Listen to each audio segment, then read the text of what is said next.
Okay तो चलिए guys, अब हम स्टार्ट करते हैं नेक्स्ट टॉपिक हमारा, फीटस इनसाइड द यूट्रस। तो देखिए ये जो पॉइंट है हमारा, ये जो असेसमेंट होता है ऑब्स्टेकल असेसमेंट, ये मेनली हमारे लिए वैल्यूएबल होता है कब? At the time of delivery या नियर द टर्म। जब टर्म के समय में हमें ये देखना होता है कि जो हमारे पास हॉस्पिटल में एडमिटेड मदर है, उस कंसर्न पेशेंट के लिए, उस मदर के लिए हमें कौन सा मोड ऑफ डिलीवरी चूज करना होगा। We have to go for caesarean section और either we have to go for the vaginal delivery. तो वेजाइनल डिलीवरी के लिए अगर हमें प्लानिंग करना है तो उससे पहले हमें ये देखना होगा कि जो मदर का फीटस है, वो फीटस मदर के यूट्रस में किस साइज का है, मतलब बेबी का साइज क्या है, बेबी है वो कैसा है, वो पूरी तरीके से उसके हाथ पैर गर्दन सब कुछ मुड़े हुए हैं या सब कुछ सीधा है, वो चीजें देखनी होती हैं। उसके बाद में बेबी मदर के यूट्रस में कैसा है, वो मदर के यूट्रस में ऐसे सीधा है या सपोज ट्रांसवर्स है, वो सब चीजें भी देखनी होती हैं। बिकॉज ऐसे अगर ट्रांसवर्स होगा तो इस बेबी को डिलीवर होना बहुत मुश्किल है वेजाइनल डिलीवरी से। इसके लिए हमें क्या करना पड़ेगा? सिजेरियन सेक्शन करना पड़ेगा। ऑलराइट, ये चीजें हमें देखनी होती हैं। उसके अलावा हमें फीटस जो मदर के यूट्रस में है उसमें क्या देखना होता है? एक बहुत इंपॉर्टेंट चीज देखनी होती है कि पेल्विस के अंदर, किसके अंदर? पेल्विस के अंदर फीटस का कौन सा पार्ट डिलीवर होने के लिए आया है। मतलब पेल्विस के अंदर बेबी का हेड आया है या बेबी के बटक्स आए हैं या बेबी का कोई शोल्डर वगैरह आया है। तो ये सब चीजें हमें किस पॉइंट में देखना होता है? Foetus inside the uterus point के अंदर। ओके, एनीवे शुरुआत करते हैं इस टॉपिक की।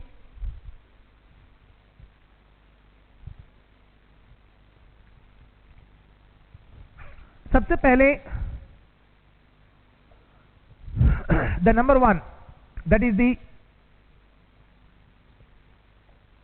fetal size। fetal size के लिए नेक्स्ट, उसके बाद हमारे पास नेक्स्ट पॉइंट है fetal size, then fetal posture,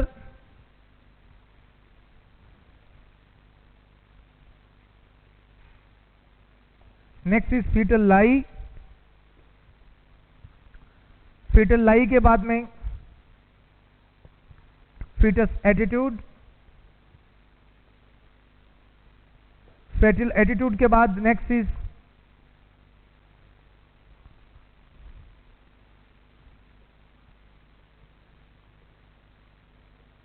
fetal denominator, next is fetal presentation, next is fetal presenting part,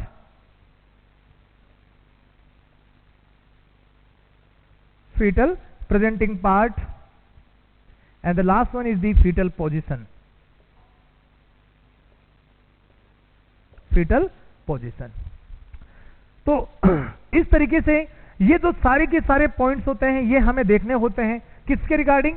foetus के regarding. In the concern of foetus whenever we are planning for any mode of delivery, if suppose इसमें से कुछ भी कोई बड़ा abnormalities है तो फिर हमें एक ही ऑप्शन चूज करना होता है, सिजेरियन सेक्शन। ऑलराइट गाइस, तो हम वन बाय वन इनके बारे में डिस्कशन करेंगे। यहाँ पर फीटल साइज के बारे में अगर आपको ज्यादा डिटेल में हम नहीं जाएंगे इसमें।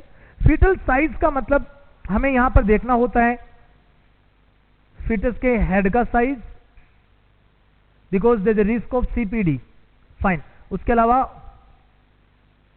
ओवरऑल बॉडी वेट, ये चीजें हमें देखनी होती हैं। फीटस का ओवरऑल बॉडी वेट, देखिए एक वर्ड आता है मैक्रोसोमिया या एक वर्ड आता है मैक्रोसिफेली।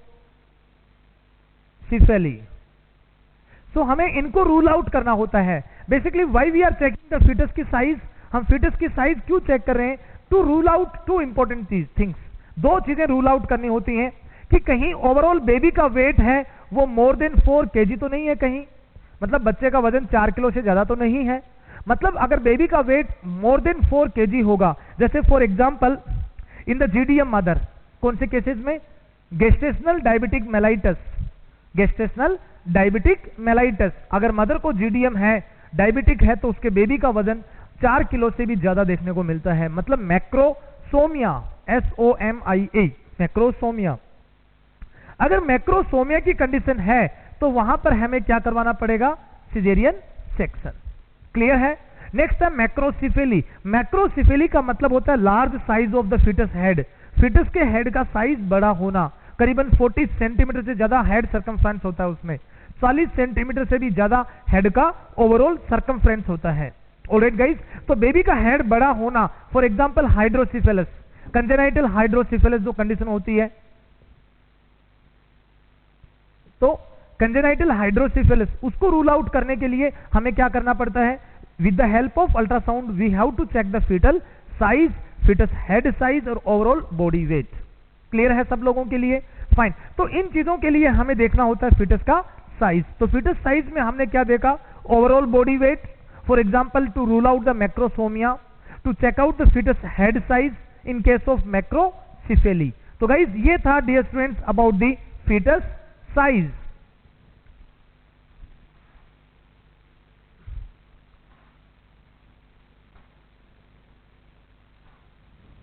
फाइन। नेक्स्ट हम बात करते हैं रिगार्डिंग दी फीटल पोस्चर। किसके बारे में डिस्कस करते हैं? फीटस के पोस्चर के बारे में। चलिए फीटस पोस्चर के बारे में हमारे पास क्या इंपॉर्टेंट चीजें हैं?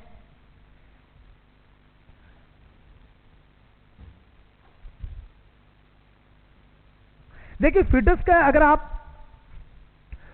अगर आपको पोस्चर से रिलेटेड बातें करनी होती हैं या पोस्चर के बारे में हमें कोई भी डिस्कशन करना होता है, तो हमारे पास जो इंपॉर्टेंट पॉइंट है वो यही है कि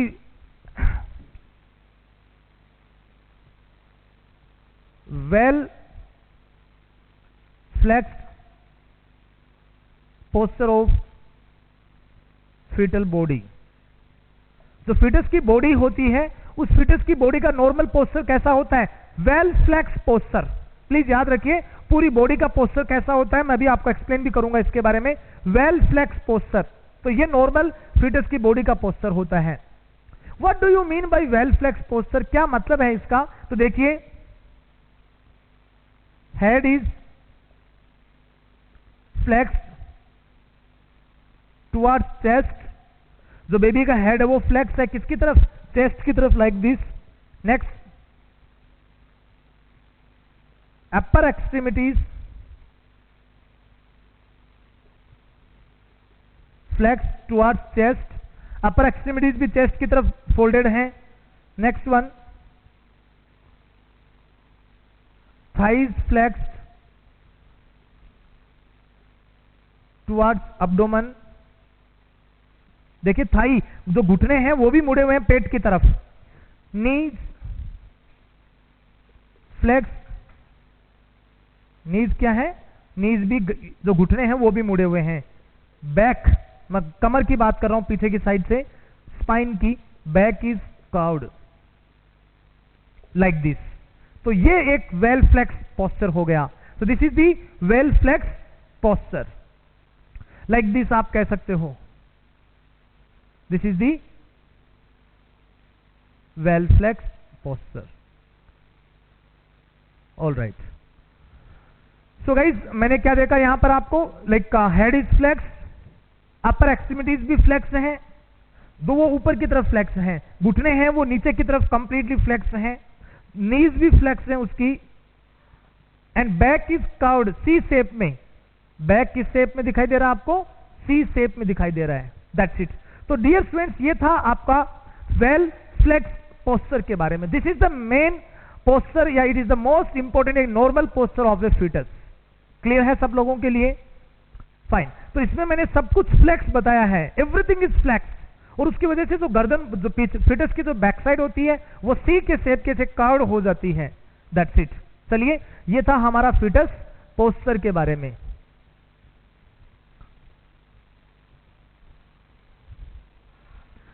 चलिए गाइस, तो फीटस के पोस्चर के बाद में अब हम बात करते हैं फीटस की लाई के बारे में।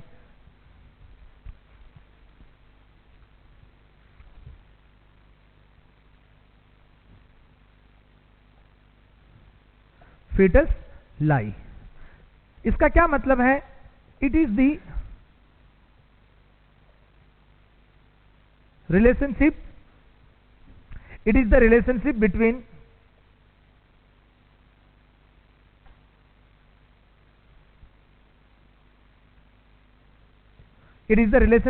maternal long axis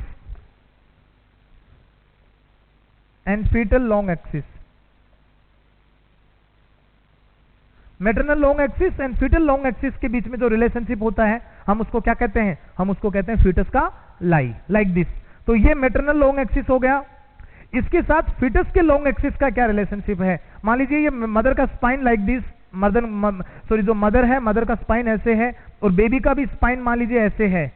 तो जिस साइड में मदर का स्पाइन था उसी सेम एल्टीट्यूड के अंदर बेबी का अगर स्पाइन होता है तो हम इसको कहते हैं लॉन्गिट्यूडनल लाई, या हम ऐसा कह सकते हैं वर्टिकल लाई। तो गाइस ये जो एग्जांपल है, जो लाई होता है, लाई अलग अलग टाइप्स का होता है, अलग अलग इसके टाइप्स होते हैं, like longitudinal lie, horizontal lie, oblique lie, like this.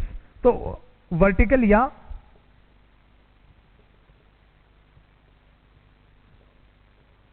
Longitudinal लाई। यहां पर दोनों के बीच में जो एंगल बन रहा है वो है 180 डिग्री एंगल।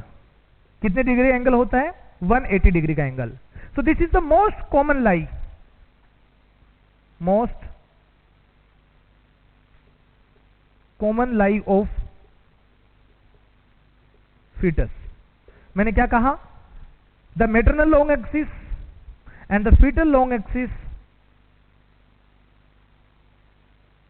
तो इनका जो रिलेशनशिप है उसको हम कहते हैं लाई।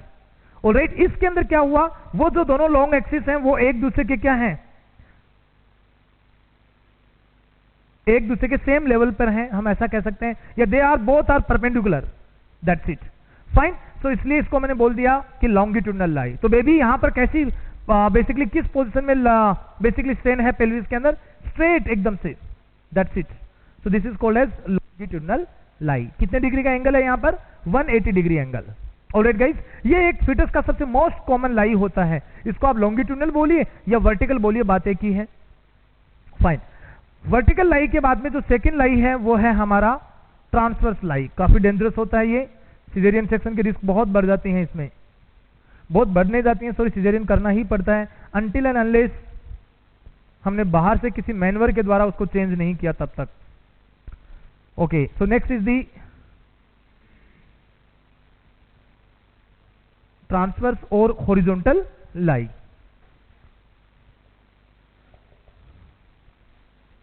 So this is the maternal long axis and this is the fetal long axis. इस कंडीशन में यहां पर फीटस ऐसे होता है, लाइक दिस। मदर का स्पाइन स्ट्रेट है and baby just opposite like this. तो यहां पर जनरली 90 डिग्री एंगल देखने को मिलता है इनके बीच में। कितने डिग्री का एंगल, 90 डिग्री एंगल। क्लियर है स्टूडेंट्स? यहां पे क्या रहेगा, caesarean section. We have to go for caesarean section because मान लीजिए ये यूट्रस है और इस यूट्रस में अब कोई बेबी ऐसे है तो वो कैसे पेल्विस में आएगा and how it will be delivered, not possible. Alright guys, तो जब तक हम किसी एक्सटर्नल मैनवर्स के द्वारा उस बेबी को रोटेट नहीं कर देते तब तक हम इस बेबी के अंदर नॉर्मल वेजाइनल डिलीवरी नहीं करवा सकते। Until and unless you rotate it you can not deliver the baby naturally by the vaginal delivery. That's the main motto of this point, fine. तो हमें ट्रांसवर्स लाई के बारे में समझ में आया। ट्रांसवर्स लाई में बेबी कैसे रहता है, बेबी ट्रांसवर्स रहता है। ये मैटरनल लॉन्ग एक्सिस है, ये फीटस का लॉन्ग एक्सिस है। 90 डिग्री का एंगल होता है उन दोनों के बीच में, फाइन। तो मोस्ट कॉमन था लॉन्गिट्यूडनल। इसके अंदर चांसेस रहते हैं किसके, सिजेरियन सेक्शन के। तीसरा, ये सेकंड था। The third one is the oblique लाई।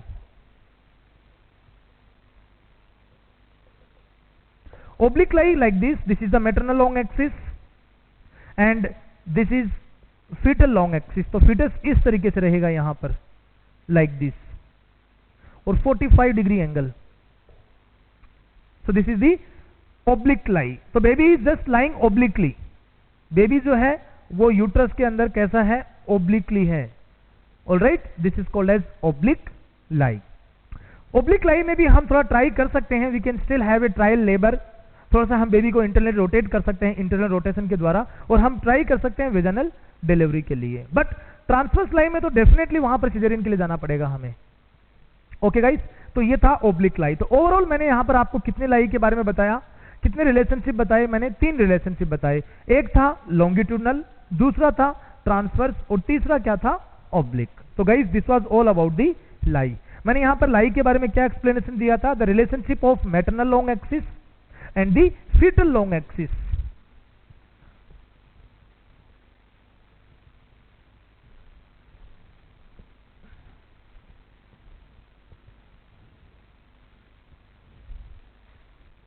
तो गाइस लाइफ के बाद में नेक्स्ट हमारे पास आता है फीटस एटीट्यूड। इसके बारे में मैंने आपको ऑलरेडी एक्सप्लेन कर दिया है पहले ही, जब मैंने आपको फीटस के डायमीटर पढ़ाए थे। डायमीटर्स में मैंने आपको ईच एंड एवरी एटीट्यूड के बारे में बहुत अच्छे से एक्सप्लेन किया था। बट एनीवे, एटीट्यूड का मतलब मैं यहां पर आपको दोबारा लिखवा देता हूं। It is the relationship of fetal head. It is the relationship of fetal head with self,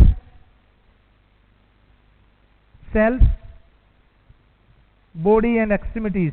जो भी बॉडी और उसके साथ जो भी एक्सट्रीमिटीज हैं उन सब के साथ में जो रिलेशनशिप होता है, राइट, चेस्ट या बाकी एरिया के साथ में बेबी का क्या रिलेशनशिप है। मतलब मेनली हमारे पास एटीट्यूड में इंपॉर्टेंट पॉइंट ये है फीटस का head, that's it. This is the most important point for the attitude. Attitude जब भी आप बोलो, आपका फोकस किसके ऊपर होना चाहिए?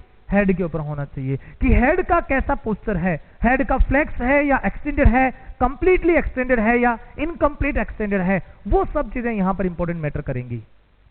तो गाइस, एक फीटस का एटीट्यूड मोस्ट या एक नॉर्मल या सबसे मोस्ट इंपॉर्टेंट एटीट्यूड कैसा होता है? Well flex attitude. मतलब क्या है इसमें? इसका मतलब है हेड इज फ्लेक्स्ड। ऑलराइट, ये होता है वेल फ्लेक्स एटीट्यूड। जब वेल फ्लेक्स एटीट्यूड होता है तो हमें सब ऑक्सीपिटो ब्रैगमेटिक डायमीटर देखने को मिलता है। फीटस का हेड का कौन सा एंटीरियर पोस्टीरियर डायमीटर मिलेगा आपको? द सब ऑक्सीपिटो ब्रैगमेटिक, जो कि 9.5 सेंटीमीटर का होता है, वो देखने को मिलेगा।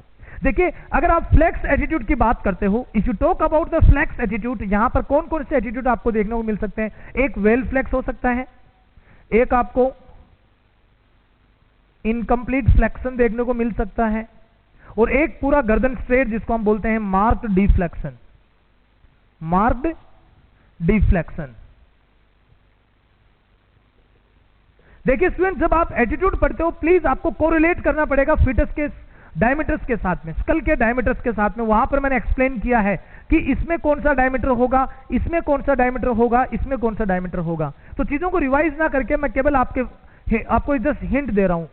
ऑलराइट, तो फ्लेक्शन से रिलेटेड हमारे पास 3 एटीट्यूड हो गए। वेल फ्लेक्स एटीट्यूड हो गया, incomplete flexion and marked deflection. Okay, ये तो बात आ गई फ्लेक्शन से रिलेटेड। जब बात आती है एक्सटेंशन से रिलेटेड, तो पार्शियल एक्सटेंशन, पार्शियल एक्सटेंशन में हमेशा ब्रो प्रेजेंटेशन देखने को मिलती है। ब्रो प्रेजेंटेशन होगा, ब्रो तो प्रेजेंटेशन होगा, एंड मेंटो वर्टेक्स या मेंटो वर्टिकल जिसको हम कहते हैं, वो हमारा डायमीटर होगा एंटीरियर पोस्टीरियर। फाइन, तो partial extension. Next is incomplete extension and complete extension. तो एक्सटेंशन में पार्शियल, इनकम्प्लीट एंड कंप्लीट। केवल और केवल पार्शियल में कौन सा प्रेजेंटिंग पार्ट होगा? ब्रो। डायमीटर कौन सा होगा? Diameter will be mento vertex. Alright guys, तो 3 एंड 3 टोटल 6, टोटल 6 हमारे पास क्या है? एटीट्यूड हो गई। किसके एटीट्यूड? फीटस के एटीट्यूड। फाइन, तो गाइस फीटस के एटीट्यूड के बाद में नेक्स्ट हम लोग मूव करते हैं प्रेजेंटेशन की तरफ। Let's move to the presentation, fetal presentation.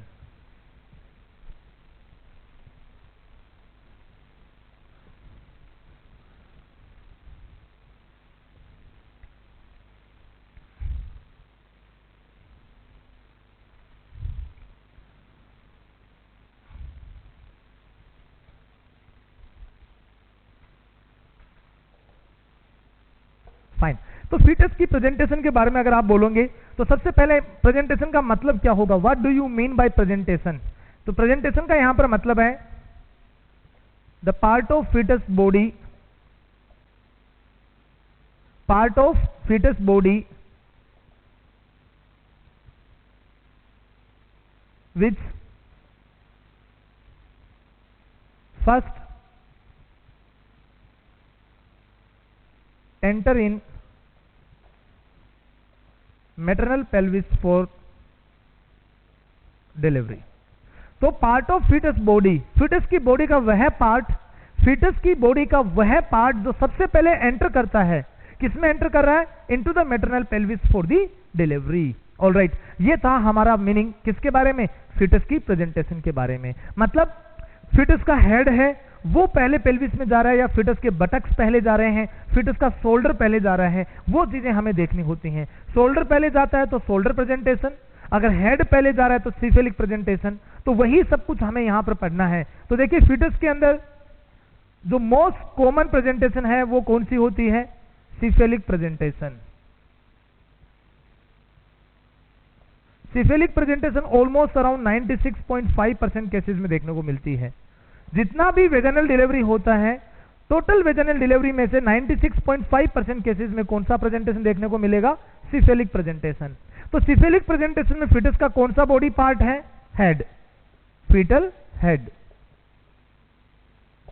Okay, ये हो गया हमारा सिफेलिक प्रेजेंटेशन के बारे में। So this is the most common position, sorry this is the most common fetal presentation. ये सबसे कॉमन फीटल प्रेजेंटेशन होती है।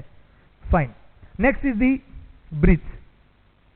आप इसको ब्रीच बोलिए, आप इसको पोडालिक भी बोल सकते हो। ब्रीच और पोडालिक। गाइस, जो ब्रीच और जो पोडालिक होता है वो ऑलमोस्ट अराउंड लाइक 3% केसेस में देखने को मिलता है। टोटल वेजाइनल डिलीवरी के ओनली 3% केसेस के अंदर। इसमें क्या होगा? Buttocks,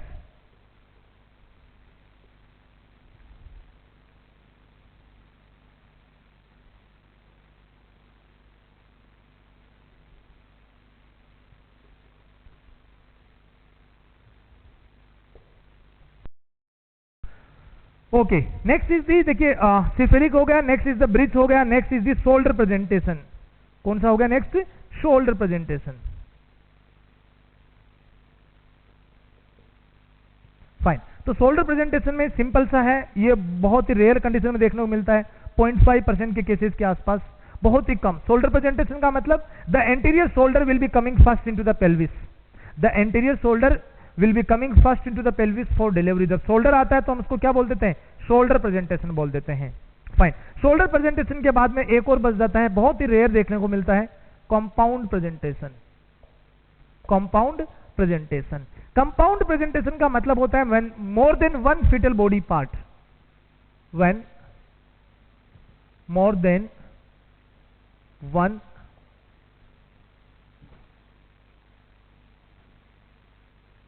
fetal body part enters in pelvis। जब more than one fetal part enter in the maternal pelvis for delivery, then it is called as compound presentation। तो हम उसको क्या कहते हैं? compound presentation कहते हैं। तो स्टूडेंट्स, ये था हमारा प्रेजेंटेशन के बारे में एक्सप्लेनेशन। प्रेजेंटेशन में मैंने आपको टोटल 4 प्रेजेंटेशन के बारे में एक्सप्लेन किया है। सबसे मोस्ट कॉमन प्रेजेंटेशन जो था वो है हमारा सिफेलिक प्रेजेंटेशन। उसके बाद में नेक्स्ट है ब्रीच और पोडालिक प्रेजेंटेशन। सिफेलिक सबसे मोस्ट कॉमन है, इसमें हेड आता है। ब्रीच या पोडालिक में क्या होगा? ब्रीच पोडालिक के अंदर बटक्स वहां पर पेल्विस में होंगे सबसे पहले। फाइन, एंड शोल्डर में शोल्डर होगा। कंपाउंड के अंदर एक से ज्यादा बॉडी के ऑर्गन्स, जैसे हो सकता है कि वहां पर लाइक एक शोल्डर हो सकता है और दूसरे बेबी का जो दूसरा हैंड है वो भी अंदर हो सकता है। तो मोर देन वन पार्ट अगर एक साथ हैं तो वहां पर उसको क्या बोलेंगे? Compound presentation. फाइन, तो गाइज ये था हमारा explanation regarding the compound presentation. अब हम यहां पर डिस्कस करेंगे प्रेजेंटिंग पार्ट के बारे में।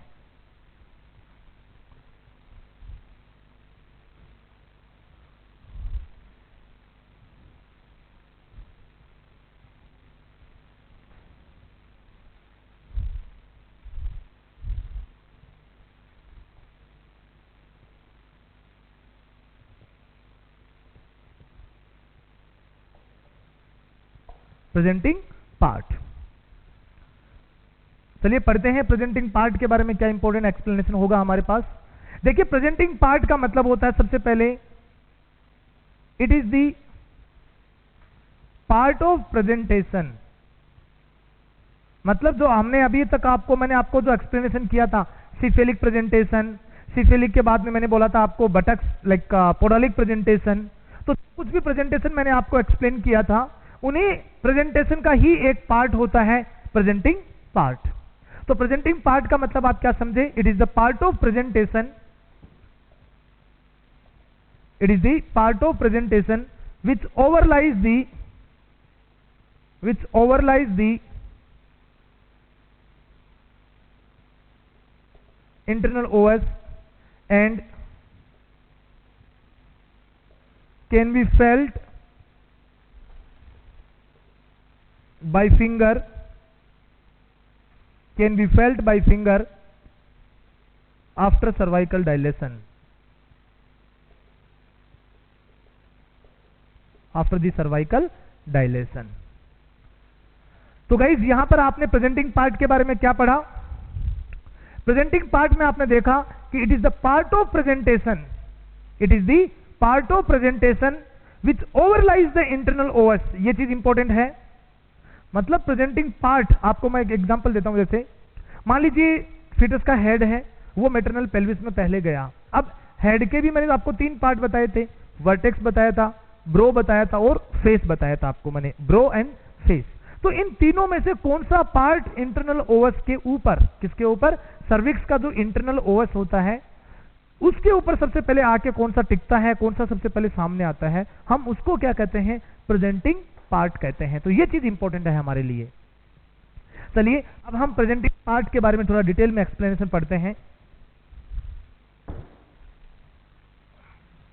और इसी प्रेजेंटिंग पार्ट को हम सबसे पहले पैल्पेट कर सकते हैं. हम क्या कर सकते हैं? फिंगर के द्वारा पैल्पेट कर सकते हैं. कब? जब सर्विक्स का क्या हो जाएगा? डायलेशन हो जाएगा. तो after dilation you can easily palpate with the finger. Digital palpation आप कर सकते हो. किसका? प्रेजेंटिंग पार्ट का. तो फॉर एग्जांपल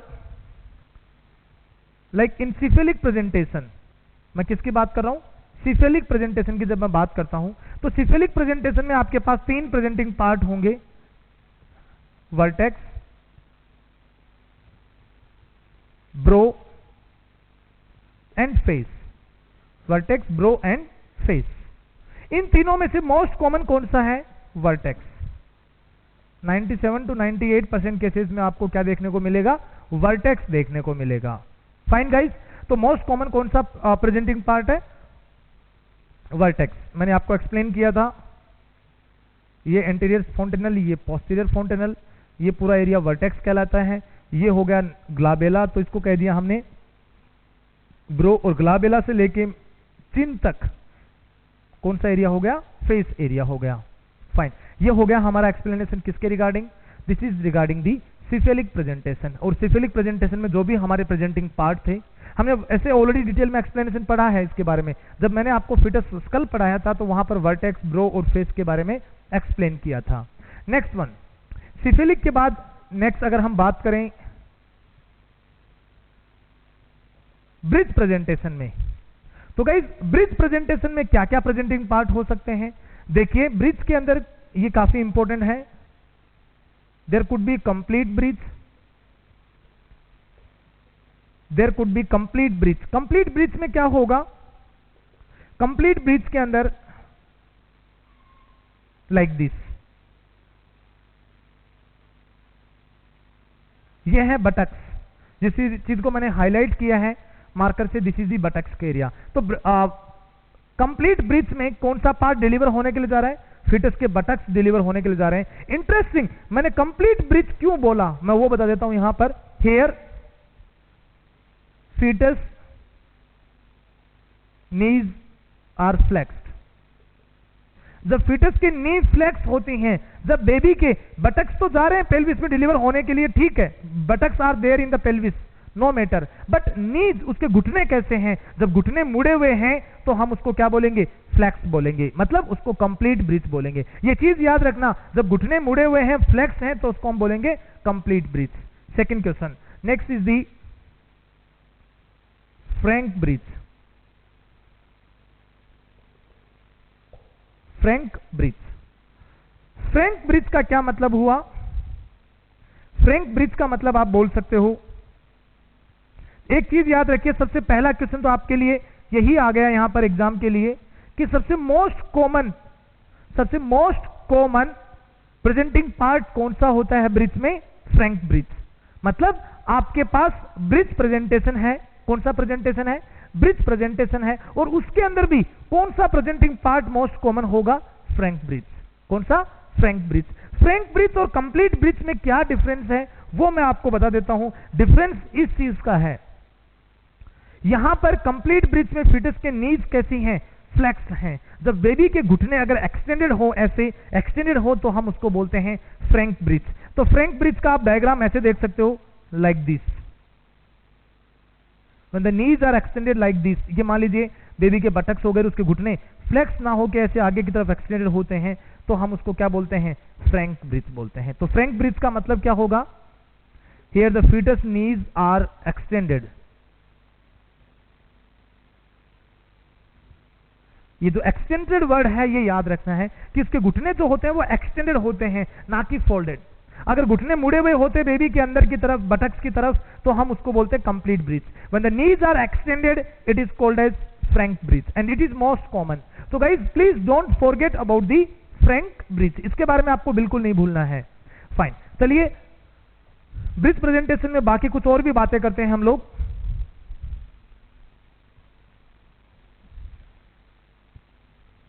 तो ब्रिज प्रेजेंटिंग पार्ट में मैंने आपको अभी तक क्या एक्सप्लेन किया, एक कंप्लीट ब्रिज बताया, एक फ्रैंक ब्रिज बताया, एक होता है footling breech. Footling breech, footling breech में आपको क्या देखने को मिलेगा, fetus foot will be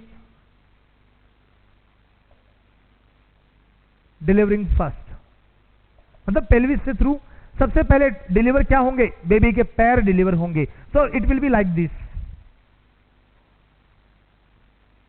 all right, ये हेड हो गया, ये बटक्स पार्ट हो गया, and this is the fetus foot, baby के पैर हो गए। तो सबसे पहले पेल्विस के अंदर कौन सा पार्ट आ रहा है, फीटस के फुट आ रहे हैं, बेबी का पैर अंदर आ रहा है।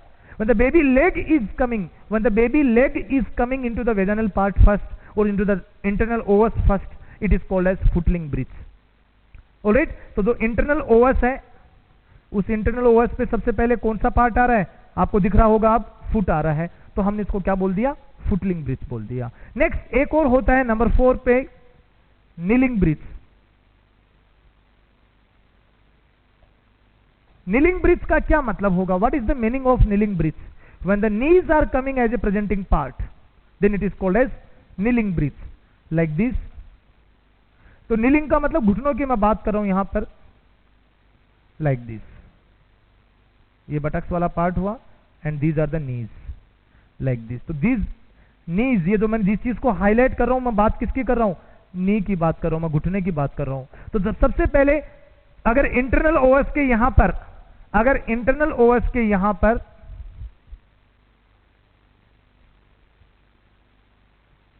अगर बेबी के नीड सबसे पहले डिलीवर होने के लिए आए, तो हम उसको क्या बोलेंगे, kneeling bridge. That's it.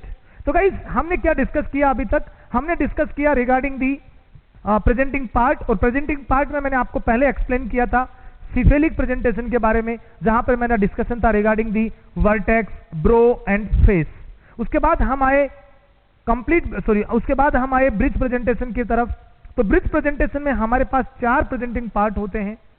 4 presenting part में सबसे पहले होता है कंप्लीट ब्रिज, जिसमें बेबी पूरा फ्लेक्स रहता है, बट उसके बटक्स सबसे पहले डिलीवर होने के लिए आते हैं। बटक्स आते हैं इसलिए नाम बोल दिया आपने ब्रिज और कंप्लीट ब्रिज। जब बेबी के घुटने मुड़े हुए ना होके वो सीधे होते हैं, तो हम उसको बोलते हैं फ्रैंक ब्रिज, जो कि मोस्ट कॉमन प्रेजेंटिंग पार्ट होता है। मोस्ट कॉमन प्रेजेंटिंग पार्ट होता है किसमें, ब्रिज प्रेजेंटेशन में। तीसरा है फुटलिंग ब्रिज, जिसमें बेबी के जो फुट होते हैं वो डिलीवर होने के लिए सबसे पहले इंटरनल ओवस के ऊपर आएंगे, उस एरिया पे ओवरलाई करेंगे, इसलिए बोल दिया footling breech. And the number 4, the last very rare, that is the kneeling breech. Alright guys, kneeling breech में क्या होगा, the knee, fetus knee will be lying over the internal os. Internal os पे सबसे पहले foetus के नीज deliver होने के लिए आते हैं, इसलिए नाम रखा गया नीलिंग ब्रिज।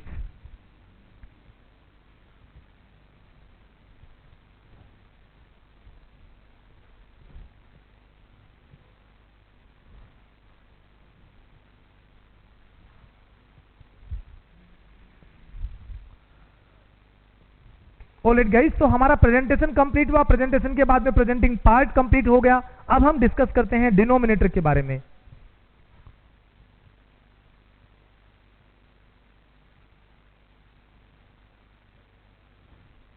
डिनोमिनेटर, तो यहां पर डिनोमिनेटर का सबसे पहले हमारे पास यही वर्ड है कि what is the meaning of denominator when the fetus is inside the uterus. So denominator का मतलब होता है it is the bony fix point, bony fix point of the presenting part. It is the bony fixed point of the presenting part which first bony fixed point of the presenting part which first comes in the contact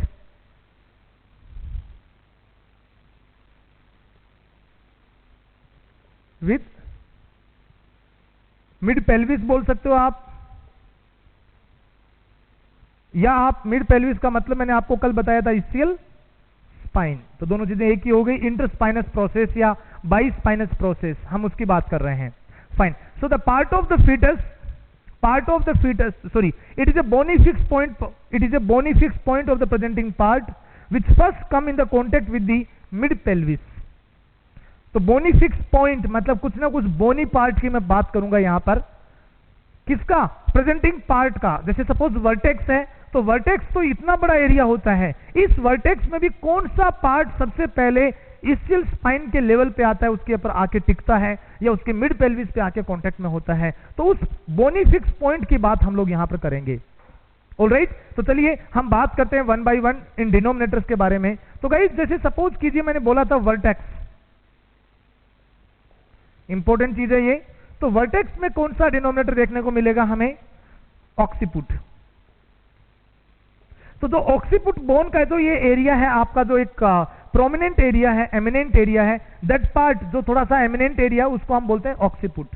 so the occiput is the denominator. तो occiput part जो होता है वो सबसे पहले इस्कियल spine को आके contact में करता है या कांटेक्ट में आता है, उसको आके टच करता है। ऑलराइट, तो इसलिए हमने नाम दिया ऑक्सीपुट। तो वर्टेक्स में हमेशा याद रखना डिनोमिनेटर क्या होगा? ऑक्सीपुट होगा। फाइन। वर्टेक्स के बाद में अगर हम बात करें लाइक ब्रो की, तो ब्रो में क्या होगा? सिंसिपुट। एंड फेस में क्या होगा? मेंटम। मेंटम का मतलब चिन। ओके,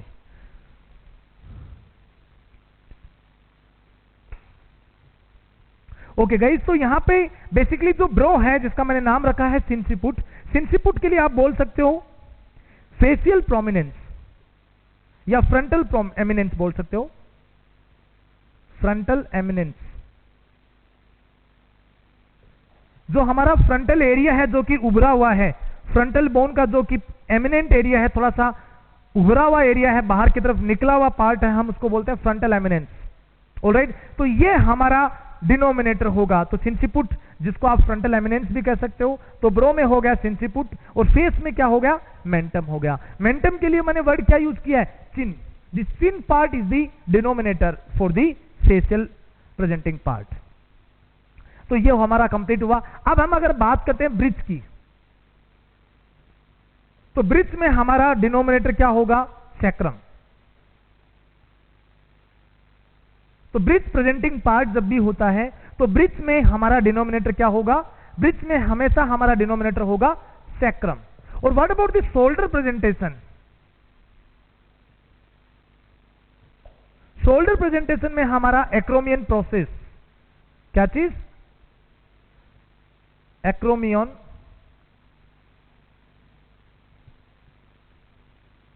देखिए एक्रोमियन प्रोसेस जो हमारा शोल्डर ग्रिडल होता है, शोल्डर ग्रिडल को हमारी ह्यूमरस के साथ कनेक्टेड मान सकते हो या स्केपुला वाले पार्ट के साथ कनेक्टेड मान सकते हो। तो जो शोल्डर ग्रिडल का पार्ट होता है उस शोल्डर ग्रिडल को हम क्या कहते हैं? एक्रोमियन प्रोसेस कहते हैं। Just posterior part of the humerus bone.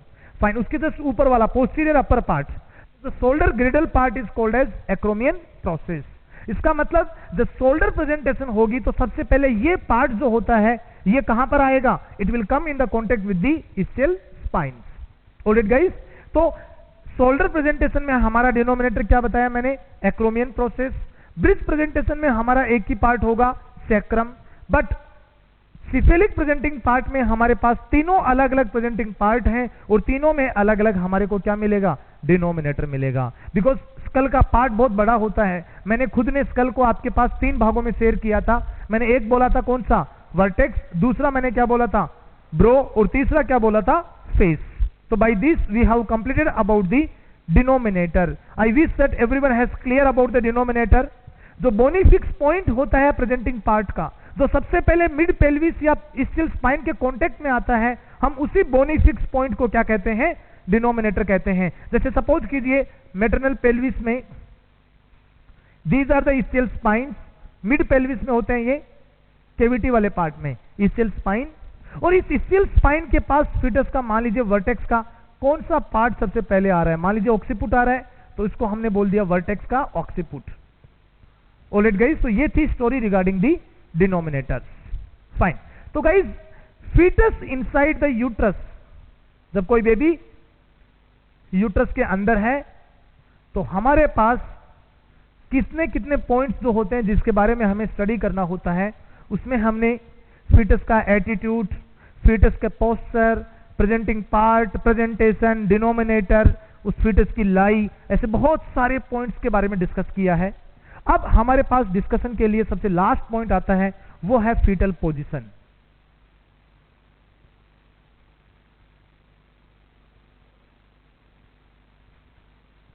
Fetal position. तो guys, now we are going to discuss regarding the fetal position. सबसे पहले आपके पास क्वेश्चन यही आता है कि what is the meaning of fetal position. तो देखिए, पोजीशन के बारे में आप एक वर्ड लिख सकते हो, it is the relationship of, it is the relationship of denominator, it is the relationship of denominator with different quadrants of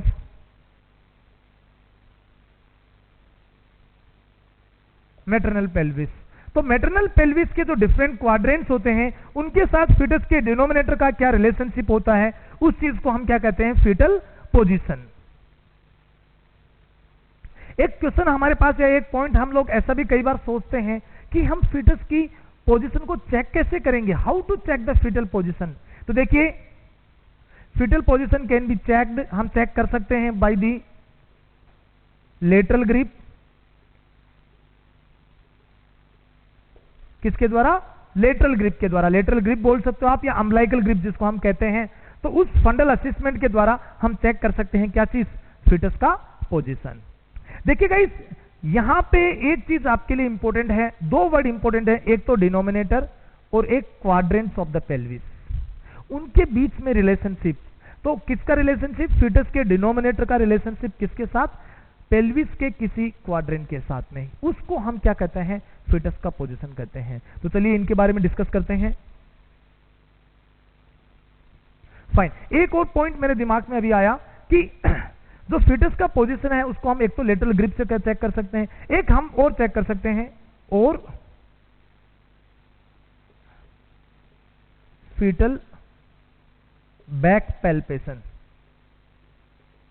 जब आप लेटरल ग्रिप में क्या चेक करोगे, लेटरल ग्रिप के द्वारा ही तो हमें चेक करना पड़ेगा ना बैक को। तो जब हम लेटरल ग्रिप में जिस साइड में आपको एक कर्व्ड हार्ड स्ट्रक्चर मिल रहा है, इसका मतलब वो फीटस का बैक होता है, और बैक है किसका मतलब उसी साइड में फीटस का हेड होगा, है कि नहीं है। अपोजिट साइड में तो हो नहीं सकता, उधर तो एक्सट्रीमिटीज जाएंगे। तो जिस साइड में, जैसे सपोज कीजिए ये मैटरनल पेल्विस है, सॉरी ये मैटरनल सपोज यूट्रस है, तो उस साइड में सपोज कीजिए लाइक दिस साइड में आपको फील हो रहा है क्या चीज, फीटस का बैक, तो ऑब्वियसली उसी साइड में क्या होगा, फीटस का हेड होगा। All right, so now let's start the discussion about the fetal position. I think that fetus का जो पोजीशन होता है उसका मीनिंग आपको समझ में आया होगा कि मैं किसके बारे में बात कर रहा हूं। तो फीटस के जो डिनोमिनेटर होता है, उस डिनोमिनेटर का मैटरनल पेल्विस के जो डिफरेंट क्वाड्रेंट्स होते हैं उनके साथ क्या रिलेशनशिप है, उसी को हम क्या बोलते हैं, फीटल पोजीशन बोलते हैं। तो गाइस, यहां पे हमारे स्टडी पर्पज से हमने क्या किया, maternal pelvis is divided into 8 quadrants. हमने मेटरनल पेल्विस को क्या किया, we have divided the maternal pelvis into 8 quadrants. ये सैक्रल प्रोमोन्ट्री था, ये सिम्फाइसिस प्यूबिस था। Symphysis pubis is anterior, sacral promontory is the posterior.